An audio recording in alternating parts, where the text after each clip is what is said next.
What is up, everyone? It's Ricky572 return a chance. Today is October 7th, 2023. We're gonna hop on and do a quick market watch. So on today's market watch, I wanted it to be a little bit short. I wanted it to focus more on GamersChoice pre-sales for Age of Overlord because they are up. They were up yesterday. But I did include some cards from a list. I have a list that I made of cards I wanted to take a look at, but I only included a couple of them because I wanted to make this market watch mostly about GamersChoice pre-sales. So starting off, we have the Tiger Dragon Decor. I think these are common. They're like $2. So three, you get three of each. Tessina Decor, $13. That's not too bad. Although I feel like this is gonna go down even further later on because it's like commons and supers.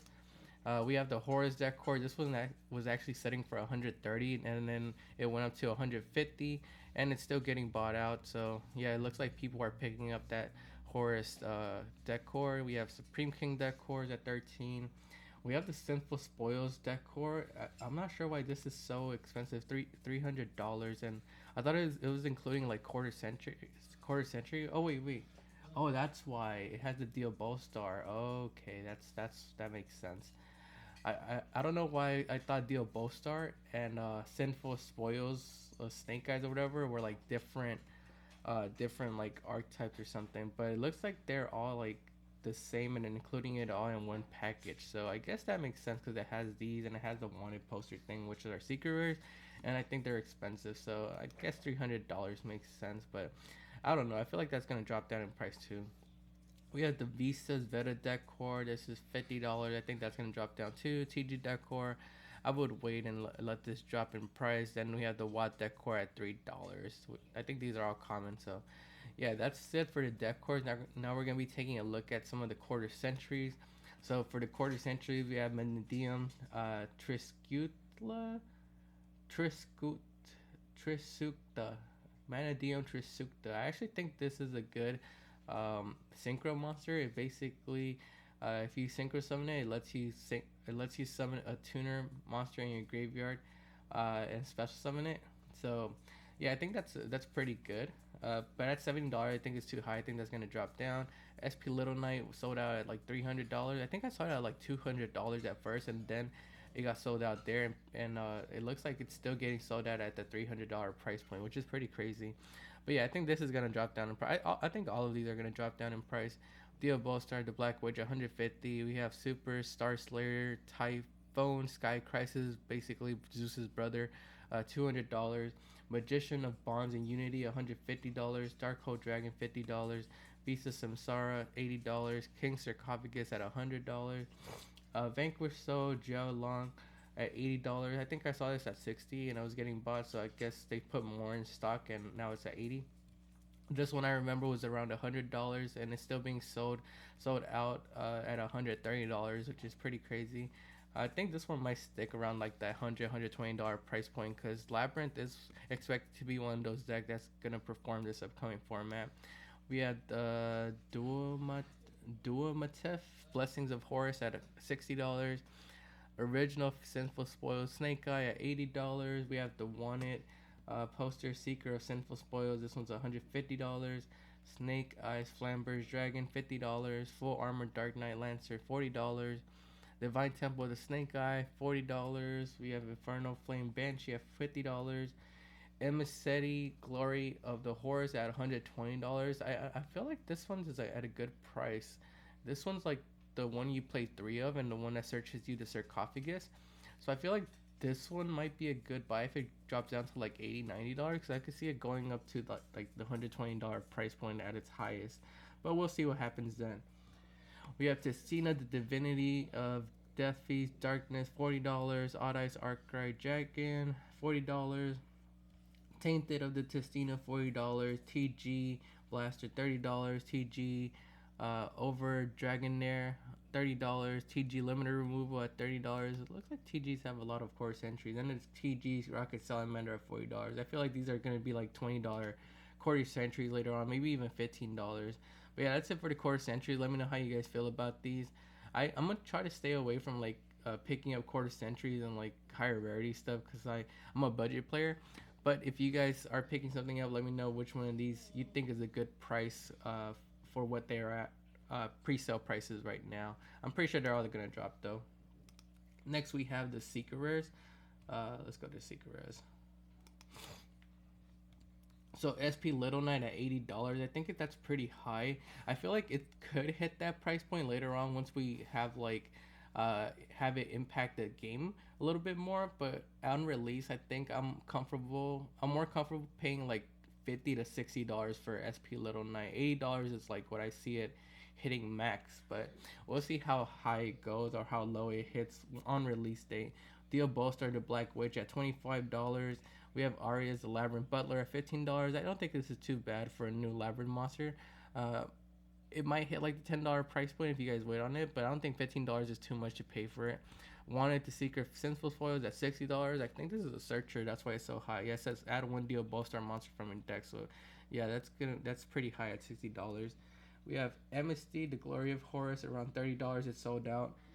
We have Doom and Tef at $10. We have Visa Samsara at $15. Snake Eye Flambridge at $8. TG Limiter Removal at $5, and then $10 for TG Rocket Salamander. So yeah, I feel like a lot of these are going to drop in price. Maybe Horus might stay at the same price, and this one might even go higher. But I feel like a lot of these are going to drop down in price. So I'm kind of stay away from them. My brother did pick some of these up for his Labyrinth deck. He didn't mind paying the $15 for per copy. He bought a playset. So yeah, it's just like things like this that might stay around like the $10-15 price point, but everything else I feel like might drop, except for like this one. This one might go up in price. But yeah, let me know how you guys feel about these secret rares from the Age of Overlord set. Next we have the ultra rares. So for the ultra rares, we have Super Star Slayer, Typhoon, Sky Crisis. I feel like this one's gonna make a really big impact in the game. So it's Zeus's brother. It's $20 right now, and it says, let's see, its effect: if your opponent special summon 2 or more monsters from the extra deck this turn or the previous turn, you can also exceed summon this card by using the one monster you control with the highest attack, your choice. So, and let's see, transfers materials to this card. If summoned this way, you cannot normal or special summon monsters for the rest of the turn while you control this exceed summon card. Neither player can activate the effects of monster with 3,000 more attack. Once per turn, you could attach one material from this card, return one monster in the field to the hand. So it's a really good card, and I feel like it's gonna make a big impact. So I think $20 is a good price point for it, because I think it could go up even higher, maybe like $40-50 once people realize that how impactful this card could be. Next up we have Menadium Trisukta, $5. I feel like this might drop down to like the $2 to $3 price point, but it's also a good synchro monster, because like I said earlier, it lets you special summon a monster, tuner monster from the graveyard, level 2 monster. So it could basically kind of serve as a piece if you're using like Assault Synchro. I think that's what its name is. The level 2 that just came out in like Battles of Legend, in a level 4. So that's 4 and 2 that you go into this.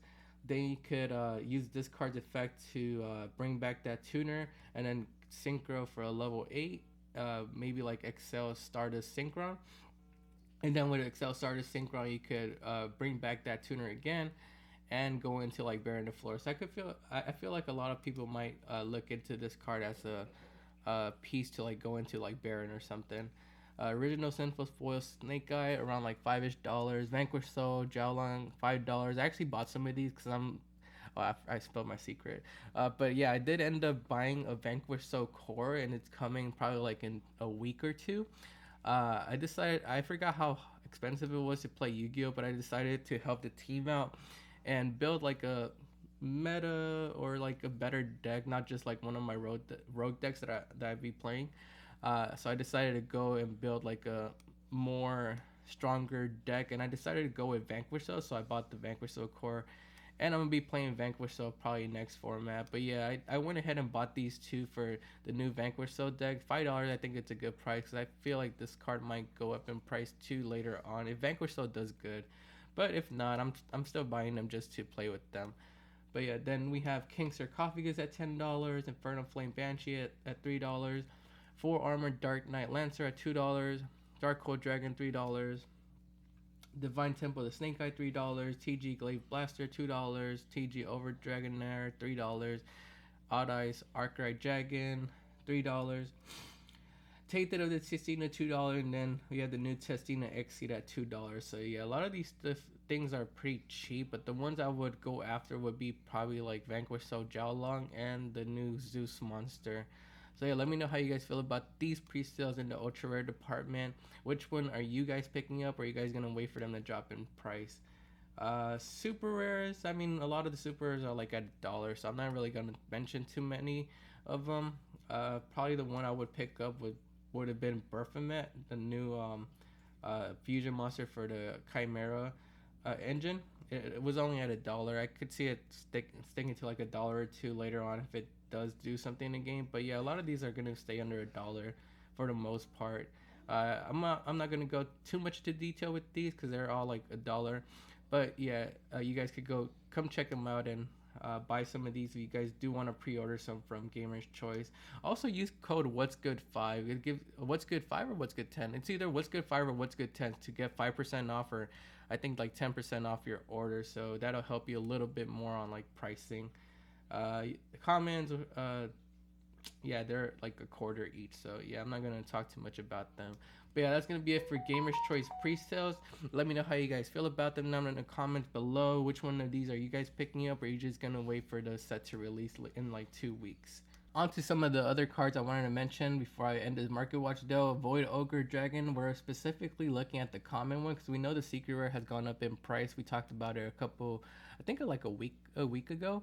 But this common one has started to go up in price as well. They were sitting around like under $1, and right now, if you guys want an English copy, they are at, let's see, that's Italian, that's German. So you could get Germans for like $1 or Italians for like $1. But if you want an English copy, you're at $298, then $299. I found some in bulk, so I decided to list them.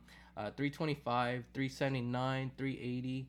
$3. So like a $3 to $4 card now for the common version of Void Ogre. I'm not really sure what to say here. It is one of those texts that's being used in a format, but I think there's better options out there. But if you guys do want to pick up a Void Ogre and want to play that, what is this, like a Synchro Jack Atlas deck, Resonator, Red Dragon Archfiend deck? I forgot what the deck is called, but yeah, Void Ogre is going, I think it's being used in Dragon League too. I could be wrong about that, but yeah, Void Ogre is going up in price, only at 16 listings for the common version. Next up, I wanted to talk about Spellbound because I noticed that the Secret Rare was going low on listings last night. I have like 2 copies of these. I bought these for like $3 a while back, and I just never ended up using them. It says all face-up monster your opponent currently controls cannot be tributed or used as material for a fusion, synchro, exceed, or link summon to the end of this turn. So it's kind of like a dimensional barrier, but it only works for cards currently on the field. So this card was sitting around like $3-ish, and right now we have it shooting up in price. 16 listings on the market. We have $9.98, $9.99. 10 9.45. No, that's basically like 4 9 10 11 12 $13 right here, and then like $13 right here with shipping. 13.95, 14.25. So heading up to like the $15-16 price point, which is really crazy. So you guys have some of these in like somewhere in bulk or somewhere, because I think that's where I have mine. I would go take a look at it and try to offload them now.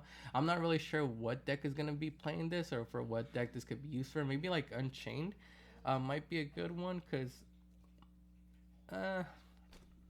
they do use their monster to target yours to try to link summon, so this could keep them from doing that. And I guess against like tier elements, they won't be able to use like their monsters to go into like a Guardian Chimera, so that shuts off that play. I'm not really sure what deck this would be used for, but let me know down in the comments below if you guys know what deck this is going to be used to counter against, or maybe it's just a tech that people are hyping up for this format. I'm not really sure. We do have budget versions available that just came out in the 25th anniversary tins for like under $1. So if you guys do want to test it out, it looks like it's starting to go up too. Are these like $1 now? Yeah, it looks like no, they're still under $1, 98 cents, 98 cents. So if you guys do want to test this out, you guys don't have to go for the secret. You guys could go for the more budget-friendly ultra rare. Runic, Sleipnir, the Runic Main, I noticed was going up even higher in price. This card, I remember picking up around like $3 to $4. Then it went up to like $5 to $6. Looks like now it's trying to reach the $10 price point. We have A couple copy, well, one copy right here for like 850. Then it goes up to 937. We have a big wall right here with 100 copies at 937. So it's gonna stick around like that $9 price point now. 938, 996, 997, heading up to 998, almost hitting the $10 price point. So let me know how you guys feel about this. It's one of those Runic cards that hasn't got a reprint, it isn't getting a reprint until probably like next year. So it's gonna stay up in price for a little bit. And I think Runic is, I haven't seen too many Runic builds like topping lately, but we'll see if that changes once we get the new Age of Overlord set. Maybe the meta might shift a little bit. But yeah, Sleipnir Runic Main now like a $10, $9 to $10 card. We have Crimson Dragon from Duelist Nexus. It hasn't gone up too much, but I feel like it's gonna start going up soon. So if you guys want to pick up your copies now, it would be a good time. 96 listings on the market. We have listings at 1189, 1194, 1195, 1195. So basically, like almost hitting the $12 mark. But I feel like this card could go up even higher, maybe hitting like $20, $25. We have some new Mana DM support. I think it uses this and could turbo out like the, what's that monster that, I forgot that monster's name that makes your opponent like not be able to use their, is it Bane? It's not Bane. Let me look for it. I'm gonna cut this part off me while I'm looking for it. Alright, so I found it. It's Hot Red Dragon Archfiend King Calamity. So this one makes your opponent not be able to like play anything. When this card synchro summon, you can activate this effect for the rest of the turn. Your opponent cannot activate cards. Also, cards your opponent controls cannot activate their effects. So I think the new Mana DM deck is going to be able to turbo this out using Crimson Dragon. So that's the reason why I think Crimson Dragon is a good buy right now. I think there's another deck that was able, I think it's Centurion that's coming out later on. I think next month in November in Valiant Smashers. There's another deck called Centurion, I think that's in there, that could turbo out Crimson Dragon and bring out that King Calamity monster. So I think this is a good buy. Let me know how you guys feel about it down in the comments below. Golden Rule is a card I picked up around like 50 cents, and it looks like it's starting to go up right now. It was sitting around like, yeah, on release it was like 50 cents, 70 cents or something like that, and has been going up. Right now we have 78 listings on the market, and we have this card at 158, 159, 163, 182, 185. So almost a $2 card now, 190, 194. And we have no big walls on the first page, so it could go up even higher than that. It's one of those cards that's using Crystal Beast. I know Crystal Beast isn't a popular archetype right now, but it could come back. I know Conclave Control was one of the popular decks that was running around when Tears were. Tears were meta because it could make I think Abyss Dweller pretty easily, and could go into a lot of other rank 4s and stuff. But yeah, this is a good card. It says place 2 Crystal Beast monster from your deck face up in your spell and trap card zone as continuous spells. Then you can special summon 1 Crystal Beast monster from your hand or graveyard with a different name than those cards. And if you do equip this card to it, when this card leaves the field, destroy that monster. So the effect that matters is the one that says place 2 Crystal Beast monsters from your deck face up in your spell and trap card zone as continuous spells, because that's how they work, and that's really how they get their like effects if they get special summon from them. But yeah, Golden Rule going up in price, so keep an eye out for this one. And last card on today's market watch is one we mentioned before, Diviner of the Herald. I noticed this one is going up even higher as well. I think there's like a new Songbird. I think that's what it's called. Let's take a look at the archetype. I think that's what it's called. Some new Songbird support or something like that. Ritual Beast. There was a ritual thing in here that maybe people are thinking about playing. Oh, Shino Bird or Shino Baron, whatever you want to call these. I feel like maybe that's why Diviner is going up in price. Let me know if maybe there's another reason why this is going up. Maybe Drytron or something. But yeah, it was sitting around like last week, like $12-ish. It was a $8 card. Then we took a look at it. We kept track, and it went up to 13, like 13 and $12. Right now, it's going up even higher. 32 listings on the market. We have listings at, that's basically like a $15 card with shipping. $15.45, $15.45, $15.50, $15.99, $15.99, head up to $16 and $17. So they are going up even further in price. Let me know how you guys feel about Diviner Herald, or if you guys have any idea why any other reasons why this card might be going up, let me know down in the comments below. That's gonna be it for today's market watch, though. Make sure to like the video and subscribe to the channel. Also, go follow us on Instagram, TikTok, and X at Return of the Chance. This is Ricky572, and we'll see you guys next time.